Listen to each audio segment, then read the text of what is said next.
My name is Brian Abbott, and I'm the founder of 310Antiques.com. So in this segment, we'll cover a couple of things. We're talking about men's sports watches for the most part, but I'm going to delve a little beyond that in a collectible Rolex. I'm just going to show you one example of a collectible Rolex. But we'll start off with men's sports watches. Here is a Rolex Submariner, stainless and gold. Very typical men's sports watch. Fairly large size, very sturdy, heavy case. Thick, heavy band. Very popular watch.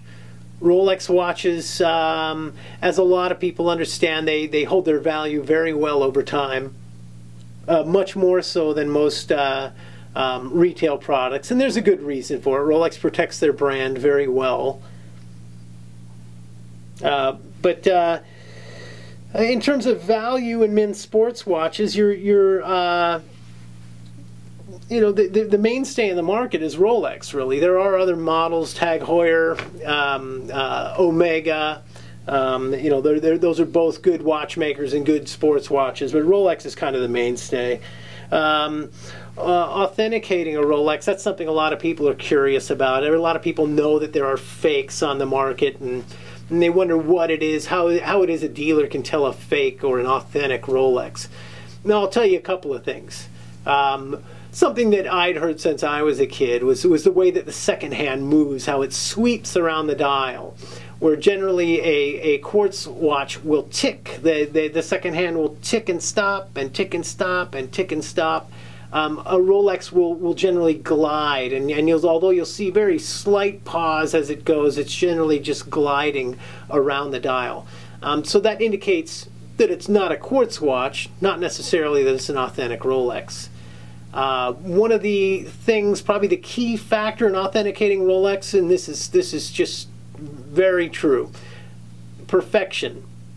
Rolex produces what is essentially a perfect product in terms of cosmetics.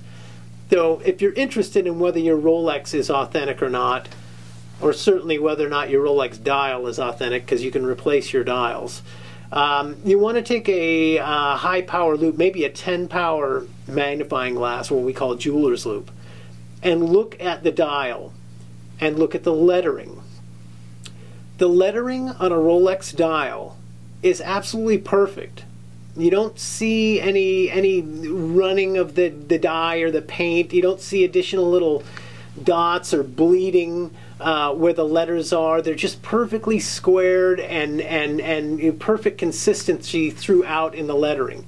So if you examine a Rolex dial up close, an authentic one, you'll see what I'm talking about. You really do have perfection. And that is a great indicator whether a watch is authentic or not, or at least the dial. That's just one aspect. There are other aspects as well that we just can't get into everything today, but like a Rolex diamond dial, for instance, how do you tell that diamond bezel, how do you tell that your diamond bezel is authentic? Well, Rolex sets all of their diamonds, all of the facets face the same direction. So the flat end of the facet on an authentic Rolex diamond bezel faces inward toward the dial. And so all around the inside of the diamond bezel, you'll have the flat edge of the diamond. It's an expensive, time-consuming process to set diamonds that way. So it's a good way to tell if your bezel is authentic or not. Most manufacturers, they're just, your diamonds are set in there, but they're every conceivable different direction. There's a couple hinters on Rolex and how to authenticate and what people are after in terms of sports watches. Here's an unusual Rolex. This would be a fairly collectible Rolex.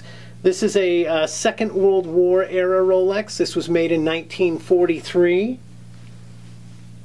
This has a military dial on it, and it has the words self-winding curving just below the, well, just above 6 o'clock, which is unusual.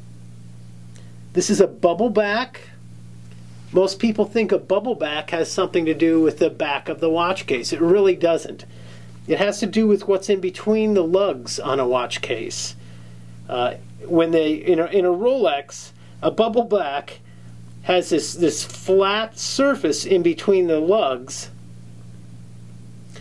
where they've kind of, it seems like they've just kind of filled the case in there, and I'd really have to show you kind of, both to show you how that works. But this is the indicator for whether you have a bubble back or not. It's not the back of the watch. It's actually what's between these lugs, and that you have a consistent flat surface from one lug to the next. This watch was also owned by a Medal of Valor winner, a Second World War Medal of Valor winner, and his name and his serial number are engraved on the back of this watch, which makes it highly collectible. It's a World War II issue military dial watch that was bought in 1943, and between 1943 and 1945, the gentleman who wore this watch won the Medal of Valor. So again, as with a lot of the subject matter we deal with, there's a little something extra like that adds a lot of value to the watch.